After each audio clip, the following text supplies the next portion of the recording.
Hi, my name is Alyssa, and I'm your math and science tutor. Today, I'm going over how to find the angle between clock hands. And I'm going over problems that could be found on your homework or on tests when taking a trigonometry class. Let's get started. The first problem is the positive measure of the angle between the hour hand and the minute hand half past 4 is what? With these problems, you should always draw the clock and the hands so that you can visualize what's going on. So that's going to be step 1. And the first thing I'm going to do is draw the minute hand. We know that we are half past 4, which means that 30 minutes have elapsed. So I'm going to draw the minute hand directly on the 6. Now we know that it's half past 4.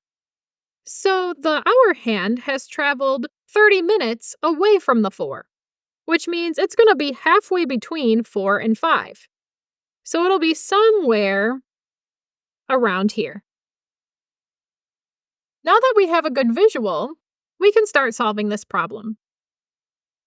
The first thing we need to know is how many degrees are in an hour and how many degrees make up a minute. So let's go ahead and do that. In geometry, you might have learned that one rotation around a circle, or one circle, contains 360 degrees. We have 12 hours in this circle, which means that we can break this up into 12 parts. So we need to divide 360 by 12 in order to figure out how many degrees are in 1 hour. 360 divided by 12 is 30, so we have 30 degrees equal to 1 hour. We can use that information to solve this problem. Our problem asks us, what is the angle between the hour hand to the minute hand? So that means we're going to go from our hour hand to our minute hand. This is the angle that we're concerned with. First, let's figure out how many full hours we have between those hands. From 5 to 6, we have 1 full hour. And that's it. From this ray right here to this 5, we know is half of an hour. So let's write down our information. We have 1 hour times 30 degrees, and that will give us how many degrees we have for the total hours, the total full hours that we have. And half an hour times 30 degrees will give us this right here. And we need to add these together. So 1 times 30 is just 30, and 30 times 0.5, or 30 divided by 2, is 15. We'll add, and we get 45 degrees as our final answer. Our next problem is the same problem, only this time we're asked to go from the minute hand to the hour hand. So let's go ahead and draw the hands of our clock first. We have our minute hand here, and we have our hour hand in the same exact spot. But this time, since we're going from the minute hand to the hour hand, we're concerned about that large angle there. Now, there's 2 ways that we could do this problem. We've already solved, and we know that this angle here is 45 degrees. So we could just technically say 360 degrees minus 45 degrees is equal to our answer. But for practice, I'm going to do it the long way. First things first, we need to count how many full hours we have between these rays. We start at the 6, and 6 to 7 is 1, 2, 3, 4, 5, 6, 7, 8, 9, 10. We have 10 full hours between those hands. And now we need to figure out what this is right here. Well, we know that we are half past 4, so we know that this right here is going to be a half an hour. So let's write our information down. We've got 10 full hours times 30 degrees, and we've got a half an hour times 30 degrees. 10 times 30 is 300, and half times 30 is 15. We'll add this together to get 315 degrees. That's our answer.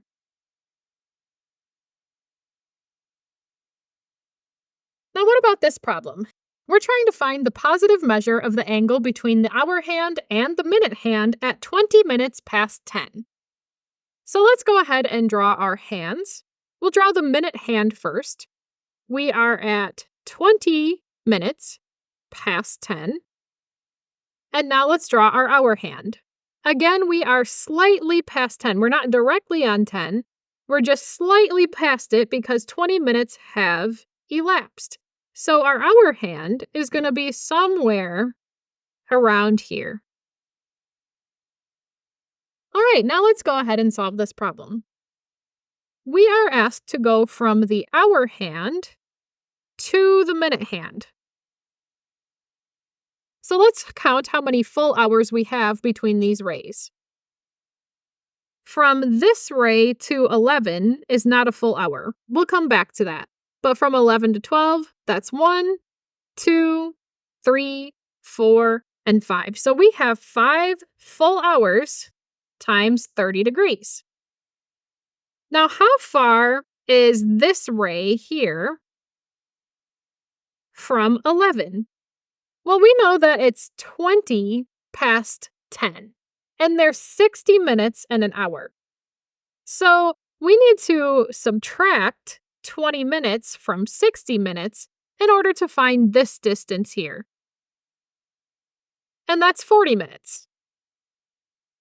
So the fraction that we need to multiply 30 degrees by is 40 over 60. And 40 over 60 simplifies to 2 over 3. So we have 2/3 of an hour. That's our distance. So we need to multiply that by 30 degrees. So 2/3 of an hour times 30. 5 times 30 is 150. And 2/3 times 30 is 20.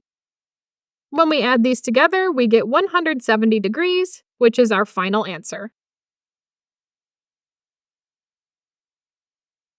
Our last problem states the positive measure of the angle from the minute hand to the hour hand at 15 minutes past 7 is what? Let's go ahead and draw our hands. Our minute hand is at 15, and our hour hand is going to be somewhere around 7. But it's a little bit past 7 because 15 minutes have elapsed. So I'm going to draw a dotted line here to estimate where that hour hand will be pointing, and I think it's going to be right about there. Our question is asking us to go from the minute hand to the hour hand. So this is our minute hand, and we're going to the hour hand. So this right here is the angle that we need to calculate.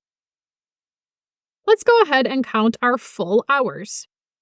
From 3 to 4 is 1, 4 to 5, 2, 3, 4, and then this ray is slightly past 7. So we're going to have to find what this distance from 7 to this ray is. But first, we'll write down our information about how many full hours we have. We have 4 hours times 30 degrees. And now let's find this distance. We're 15 minutes past 7. And we know that there's 60 minutes in an hour, so we can put 15 over 60. We'll simplify that fraction, and we end up with 1/4. So this distance right here is 1/4 of an hour, which means it's 1/4 of 30 degrees. So 1/4 times 30 degrees. And let's do the math. 4 times 30 is 120, and 1/4 times 30 is 7.5. Now we can add these together to get 127.5 degrees as our final answer.